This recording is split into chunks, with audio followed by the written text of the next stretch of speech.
Dans cette vidéo, nous allons rappeler comment on lit un nombre entier et quel est le nom des différents chiffres suivant leur place dans l'écriture d'un nombre entier.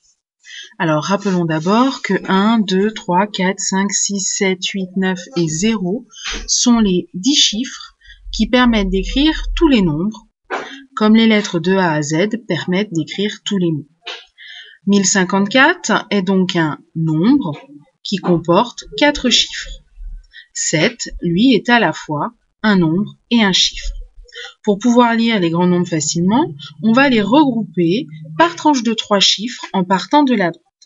Donc si on regarde ce nombre-là, avec tous les chiffres collés les uns aux autres, on a du mal à le lire, puisqu'on va regrouper par 3, puisque dans chaque classe d'un nombre entier, que constitue un nombre entier, on va avoir 3 chiffres.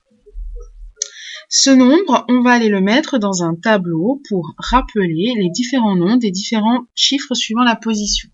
Alors, on place le nombre et la première classe, c'est-à-dire la première portion de 3 chiffres, ça va être la classe des unités. Le deuxième groupe de 3 chiffres en partant de la droite, c'est les milliers. Troisième groupe de 3 chiffres en partant de la droite, c'est les millions. Et on finit avec la classe des milliards. Pour chaque classe, on a 3 chiffres, et donc chaque chiffre va avoir un nom. Celui le plus à droite, c'est le chiffre des unités, ensuite vient le chiffre des dizaines, et enfin le chiffre des centaines.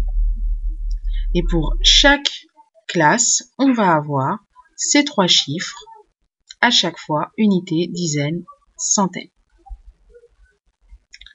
Donc maintenant, il va être très simple de lire le nombre. On commence par la classe la plus grande. Donc on lit 1 milliard, 49 millions, 658 723 unités. Ce qu'on va pouvoir aussi écrire, 1 milliard, 49 millions, on n'oublie pas d'accorder millions puisque ça s'accorde. On met un trait d'union entre les nombres composés inférieurs à 100. Pour le suivant, 658 000, on fait attention, 1000 ne s'accorde pas, il est invariable.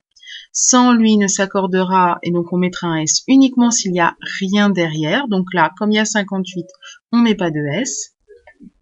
723 unités. Pas de S non plus à 100, et on n'oublie pas le S d'unité.